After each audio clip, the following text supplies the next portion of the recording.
Nshuti bene data ndabaramukije mu izina rya Yesu. Ndanezerewe cyane no kubana namwe muri kano kanya. Hamaze igihe turiko turumva ibintu by'intambara yatewe muri Irani, ababigizemo uruhara akaba ariho nabo batanguye ico gitero ni Amerika, ni Israel na Amerika. Twese twarabikurikiranye, twarabibonye, nubwo hariho n'izindi nkuru ubuye zitanguye kuza ziraremwa canke zivugwa ko vyagenze ukundi. Mu by'ukuri izi ni intambara zibura umuzo wa Kristo. Ikintu cantangaje cane muri iyi ntambara nuko yaje idukura no muri bimwe bimwe twahora twibaza ngo bizogenda uko, kuko hariho abantu bamaze gukora ibicapo vy'ingena ibintu bizogenda bikurikirana. Ubu uriko aritegurira kuza mw'isi ni Antikristo. Antikristo ijambo ry'Imana rirabivuga neza yuko azoza mu buryo bw'amayoberane, mu buryo abantu badashobora gutahura. Ndashima Imana ko ijambo ry'Imana ririho, kandi abenshi bavuga canke si benshi mugabo hariho abavuga ngo iri jambo ngo bararishizemo ibindi bintu, ngo bararigoretse. Ntabwo ubutumwa nyamukuru bashoboye kubushikirako n'ubutumwa bw'Imana, naho vyoba vyarabaye. Ego, kuko ahanini ndabona ari twebwe ubwacu tugomba kwiha insiguro, tugatahuza n'abantu ibitari ivyo. Muti kuki? Mwene data yarabajije ikibazo ejo bundi, nanjye sigara nibaza nti ibintu ni gute? Yavuze ati rega vya bindi twara twibaza byo kubakwa kw'ingoro ya gatatu, ingoro ya gatatu ya Salomo. Ati na za nka zitukura twayigeze kuba twumva, ati za nka zitukura ubu ziri hehe? Bizogenda gute? Nta numwe abizi ingena bizogenda. Kubera iki? Ico tuzi nuko ubuye hariho ibimenyetso vyinshi bitwereka yuko yaba izo nka, yaba ibisagara vyabaye ubuvunje, vyabaye umunyota. Amakuru ntavugwa, ntasohoka, ariko haraba bamwe bamwe bakayavuga. Ni ukuvuga yuko nk'igihugu nk'igisagara ca Tel Aviv arico gisagara bari baragize umugwa mukuru w'abagabo baryamana n'abandi bagabo canke abagore baryamana n'abandi bagore. Ico gisagara ni kimwe citwa wa mugore yahora aremura impuzu yabamwo. Ico ni gisagara camenyekanye gose, biravugwa nuko ico gisagara kiranditswe kenshi muri Bibiliya, ariko abantu canke amakuru dufise, ico gisagara cabaye ifu nk'uko Gaza imeze muri kano kanya. Ico tubona nuko kandi tuzi nuko igisagara ca Israel ca Yerusalemu kiri ku mirometero nka 25 canke 30 uvuye i Tel Aviv, hamwe hari ikibuga c'indege citwa Ben Gurion. Aho ico kibuga c'indege ca Ben Gurion ntigikora muri kino gihe oya. Aho rero hamwe hari wa musigiti Al-Aqsa na Dome du Rocher harakorwako, ariko birashoboka ko naho basenyura. Ego, basenyuye vyosigura iki? Vyosigura yuko birashoboka ko rero aho hantu bahasenyura mu kanya gatoyi. Bisigura iki?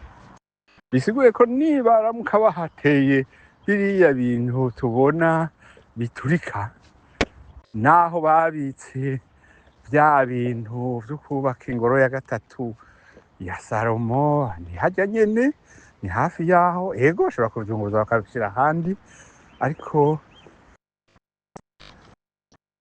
twese dukwiye kumva yuko ubuye hariho iyindi mikino iriko iritegurirwa ingene bizogenda. Si ishengero, ni irihe shengero ririko rirahagararira ukubakwa kw'iyo ngoro ya gatatu? Turabizi hariho abantu bita aba evangelikale bo muri Amerika babihagazemwo rwose. Hariho n'abandi bari mu yandi mashengero nabo nyene bari bashigikiye ico ciyumviro, bakibaza nuko bobigiramwo n'uruhara. Koko iyo ngoro ya gatatu izokubakwa, ariko izokubakwa nande? Izokubakwa kubera iki? Ico nico kinyamukuru dukwiye kwibaza. Izokubakirwa Antikristo.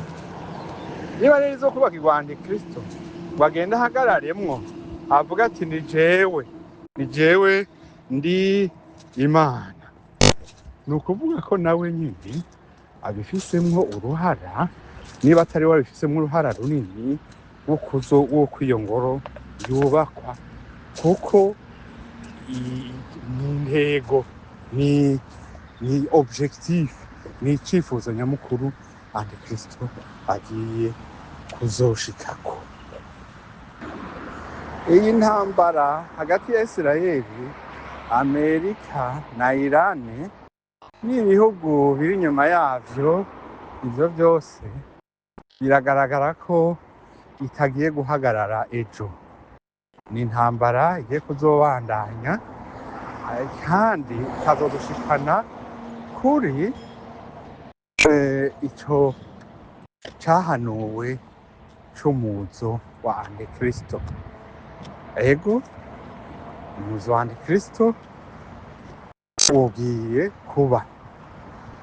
Igikuru rero, ndabona hari abantu benshi, ubu na internet iradufasha, abantu benshi baramenye ubwenge n'ukuri, barazi ibintu vya geopolitike, barazi geostrategie, barazi ibintu vyinshi, kurondera amakuru, kuyasesengura. Hari abantu bise abasesenguzi, kandi n'ubundi bamyeho abo twita aba observateur, canke ngo abakunda kumenya ibintu n'ibindi, niko kera babita.